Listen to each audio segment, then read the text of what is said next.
Hi friends, welcome back to amazing world channel. ఇప్పుడు blouse హ్యాండ్స్ని మనం పర్ఫెక్ట్గా ఎలా కటింగ్ చేయాలనేది మీకు చూపిస్తున్నాను. ఇప్పుడు ఆర్మ్ జాకెట్ మా ఛానల్ కనుక ఫస్ట్ టైం చూసినట్లయితే లైక్ చేయండి, షేర్ చేయండి, సబ్స్క్రైబ్ చేయండి.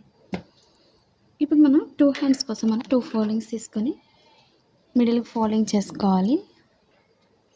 ఇప్పుడు మనకి హ్యాండ్స్కి క్లాత్ తక్కువైనా సరే మనం జాయింట్ చేసుకోవచ్చు. ఇప్పుడు ఎలా మార్కింగ్ చేయాలనేది మీకు షేప్ పర్ఫెక్ట్గా రావాలంటే ఎలా మార్కింగ్ చేయాలనేది ఇప్పుడు మీకు చూపిస్తున్నాను. ఇప్పుడు 2 హ్యాండ్స్ కోసం మనం 2 ఫోల్డింగ్స్ తీసుకొని మిడిల్ ఫోల్డింగ్ చేసుకోవాలి. నేనైతే బార్డర్ వేయడం లేదు, నార్మల్గా చూపిస్తాను. ఇప్పుడు మీకు ఇదే క్లాత్ని మిడిల్ ఫోల్డింగ్ చేసుకోవాలి, అంటే 4 ఫోల్డింగ్స్లో ఫోల్డింగ్ చేసుకోవాలి.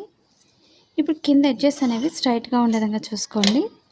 మనకి క్రాస్లు అవి ఉన్నట్లయితే క్రాస్ కట్ చేసుకోవాలి, ముందుగా ఒక మార్కింగ్ చేసుకోవాలి. స్ట్రైట్గా ఉండే విధంగా చూసుకుని మనం మార్కింగ్ చేసుకోవచ్చు.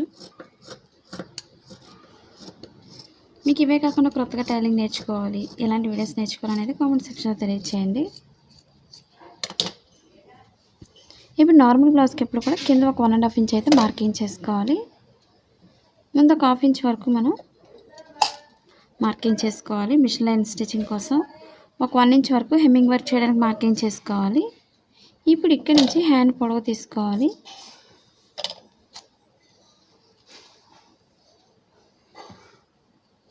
కరెక్ట్గా షోల్డర్ దగ్గర పొడవు ఎంత అవుతుందో ఫోల్డింగ్స్ రాకుండా కరెక్ట్గా మెయిన్ చూసుకోవాలి. ఇప్పుడు పొడవుకు ఒక మార్కింగ్, అలాగే ఖర్చు కోసం పాయింట్స్ ఎక్స్ట్రా తీసుకోండి. అలాగే హ్యాండ్ లూజ్ తీసుకోవాలి. పొడవుకు ఒక మార్కింగ్, ఖర్చు కోసం ఒక మార్కింగ్ చేసుకోవాలి. అలాగే లూజ్ ఎంత అవుతుందో లూజ్కి ఒక మార్కింగ్ చేసుకోండి. ఎక్స్ట్రాకి మనం 2 ఇంచెస్ ఉండే విధంగా చూసుకోవాలి. మనకి క్లాత్ సరిపోదు కాబట్టి క్లాత్ కంపల్సరీ చంక భాగం దగ్గర యాడ్ చేసుకోవాలి. ఇప్పుడు షోల్డర్ దగ్గర 1.5 ఇంచ్ వరకు స్ట్రైట్ తీసుకోవాలి. ఇప్పుడు ఇక్కడ నుంచి మనం చంక భాగం పొడవు ఎంత అవుతుందో చూసుకొని కింద నుంచి ఈ లోతు అనేది ఈ విధంగా తీసుకోవాలి. ఇప్పుడు చుట్టూరు కూడా కట్ చేసుకోవాలి.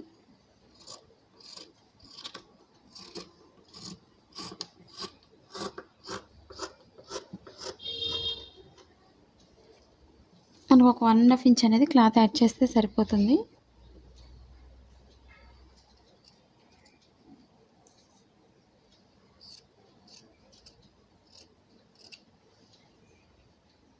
ఇవి 2 హ్యాండ్స్ కాబట్టి సైడ్ కట్ చేసేస్తున్నాను.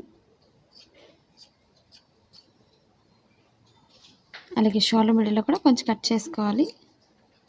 మనకి షేప్ అనేది కరెక్ట్గా ఈ విధంగా రావాలి, అప్పుడే మనకి బ్లౌజ్ హ్యాండ్స్ అనేది పర్ఫెక్ట్గా వస్తుంది.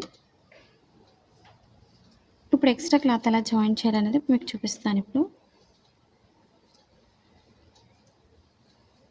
ఇదే క్లాత్ని మిడిల్ ఫోల్డింగ్ చేసుకోండి 4 ఫోల్డింగ్స్లో.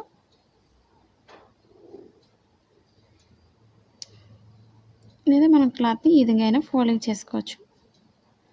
ఇప్పుడు ఇదే క్లాత్ని ఈ విధంగా పక్కన పెట్టుకొని మనం మార్కింగ్ చేసుకోవాలి. కింద స్ట్రైట్ తీసుకోండి. అలాగే పైన కూడా ఒక 1.5 ఇంచ్ ఉండే విధంగా చూసుకొని క్రాస్గా మెజర్మెంట్ అనేది మార్కింగ్ చేసుకోవాలి.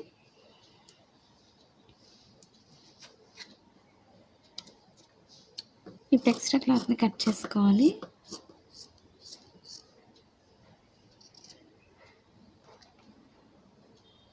ఇవి 2 హ్యాండ్స్కి వేయాలి కాబట్టి ఒక్కొక్క సైడ్ ఒక్కొక్కటి జాయిన్ చేసుకోవాలి, కాబట్టి మిడిల్ కట్ చేస్తున్నాను.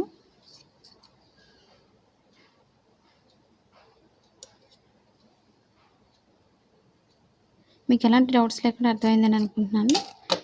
ఇప్పుడు మనం లోతు తీసుకోవాలి, దానివల్ల ఉపయోగం ఏంటనేది కూడా ఇప్పుడు మీకు చూపిస్తున్నాను. చాలామందికి ఫ్రంట్ పార్ట్లో పైకి ఎత్తి పెట్టినట్టు రావడం కానీ, ఫోల్డింగ్స్ రావడం కానీ, ఇవన్నీ కూడా మనకి లోతు తీయకపోవడం వల్ల మనకి వచ్చే ప్రాబ్లమ్స్ ఇవి. కాబట్టి తప్పకుండా ఇవన్నీ మనం లోతు తీసుకోవడం వల్ల పర్ఫెక్ట్గా వస్తుంది. ఇప్పుడు లోతు ఎలా తీయాలనేది మీకు చూపిస్తాను. ఇప్పుడు 2 హ్యాండ్స్కి కూడా రైట్ సైడ్స్ 2 ఎదురుబెదురుగా వేసుకోండి ముందు. అప్పుడు లోతు అనేది ఈజీగా తీసుకోవచ్చు. రాంగ్ సైడ్ అనేది పై భాగానికి వెనుక భాగానికి రావాలి. ఈ టిప్స్ అనేది ఉపయోగించుకున్నట్లయితే మనం చాలా సింపుల్గా కట్ చేసుకోవచ్చు. ఎందుకంటే కొత్తగా నేర్చుకున్న వాళ్ళకి టిప్స్ అనేది తెలియదు కాబట్టి మార్కింగ్ అనేది కంపల్సరీ చేసుకోండి. మనకి ఈజీగా స్టిచ్ చేసుకోవచ్చు కన్ఫ్యూజ్ లేకుండా.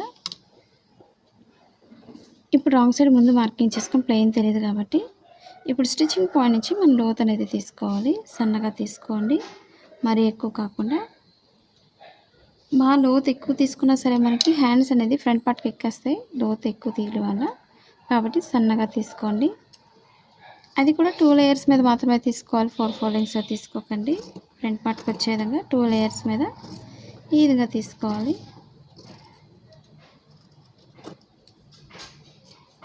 ఇప్పుడు స్టిచ్చింగ్ పాయింట్ మనం కొంచెం కట్ చేసుకోవాలి. ఈ లోతు భాగం ఇప్పుడు కూడా బ్లౌజ్ ఫ్రంట్ పార్ట్కి వచ్చే విధంగా చూసుకోవాలి. అది తెలియడం కోసం మనం స్టిచ్చింగ్ పాయింట్లో కొంచెం కట్ చేసుకోవాలి. ఇప్పుడు ఒక్కొక్క సైడ్ కూడా జాయిన్ చేయడం చూపిస్తాను. ఇప్పుడు